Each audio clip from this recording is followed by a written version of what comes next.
ఆ లెక్కలు చూసుకుంటే అసలు హౌ కంఫర్టబుల్ ఆర్ యూ? లేకపోతే ఎంత అన్‌కంఫర్టబుల్‌గా ఉన్నారు? Sir to be very frank, ఇంతవరకు నేను బిజినెస్ కూడా ఓపెన్ చేయలేదు సార్. ముందు నేను సినిమా చూసుకుందాం, చాలా సినిమా కంప్లీట్ అయిన తర్వాత నేను చూసుకుందాం. నాకు బాగా దగ్గరైన వ్యక్తులు కొంతమందికి సినిమా చూపించాను, వాళ్ళందరూ ఒపీనియన్ తీసుకున్నాను. నేను సినిమా చూశాను. ఈ సినిమా ఏంటన్నది నాకు ఒకటి అర్థమైంది సార్. నాకు తెలిసి ఈ మధ్యకాలంలో very very very honest film sir.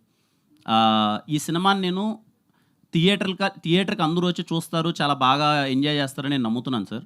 But if in case ఒకవేళ థియేటర్లో ఈ సినిమా ఎంత రన్ అవుతుంది, ఎంత పరిగెడుతుంది అనే దానికని పక్కన పెడితే, ఇదిగో ఇక్కడ ఉన్నారు కదా సార్, ఈ స్టేజ్ మీద ఉన్న ఆర్టిస్టులు కానీ, టెక్నీషియన్ కానీ, వీళ్ళందరి లైఫ్ అయితే సెటిల్ అయిపోతుంది sir. Because they gave there best. నాకు కమర్షియల్గా ఎంత సక్సెస్ వస్తుంది ఏంటి అని పక్కన పెడితే సార్, ఓకే, ఒకవేళ అంత మంచి జరిగి దేవుడు పుణ్యాన్ని అందరూ సినిమా చూసి నచ్చి నాకు 10 రూపాయలు వచ్చినా ఓకే, రాకపోయినా okay sir. I mean that space no, రాకపోయినా okay sir. All the best. Thank you sir. Thank you. Kiran గారు ఇక్కడ అన్న సార్ హాయ్ సార్. హాయ్ అండి. మార్చ్ 21, 2026 ఈ రోజు వరకు ఇప్పటి వరకు నాకు మీరు రియల్ హీరోలాగా కనబడట్లేదు. రియల్ హీరో అనుకున్నాను. ఇవాళ నుంచి మీరు నాకు రియల్ హీరోలాగా కనబడుతున్నారు సార్. Thank you sir. కారణం ఏంటంటే నిజంగా మీరు ఇప్పుడు 50 మంది అంటే అలా ప్రౌడ్గా చెప్పుకునేవారు దర్శకుడు తేజ గారు. ఇవాళ ఎంతమంది వాళ్ళ ఎరాతో నుంచి ఎన్ని లైఫ్లు సెటిల్ అయినాయి. అలాగే మీ దగ్గర కూడా ఇప్పుడు మీరు చెప్తుంటే కూడా నిజంగా చాలా హానెస్ట్ ఫిలిం అని కనబడతా ఉండింది. మేము పాటలన్నీ చూసాం, నిజంగా చాలా బాగున్నాయి.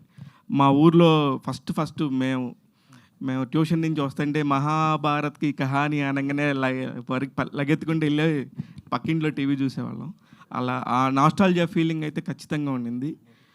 బిజినెస్ పాయింట్ ఆఫ్ వ్యూలో ఇందాక మన వాళ్ళు అడిగినట్టే కొంచెం రిస్కే సార్. ఎట్లాగైనా ఆ రిస్క్ని మీరు ఇప్పుడు కంఫర్ట్గా ఉన్నారని చెప్పారు కాబట్టి నాకు క్వశ్చన్ ఏం లేదు.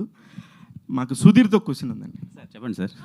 సుధీర్ గారు 90స్కి వెళ్ళి అక్కడ ఇప్పుడు ఈ జనరేషన్కి ఆ టీవీ ఉంటుంది, బ్లాక్ అండ్ వైట్ టీవీలు డోర్లు వేసుకుంటారన్న సంగతి కూడా తెలియదు. ఇప్పుడు మీరు దానికోసం ఎంత కష్టపడ్డారు, ఎంత వర్క్ చేశారు అనేది చెప్తున్నారు.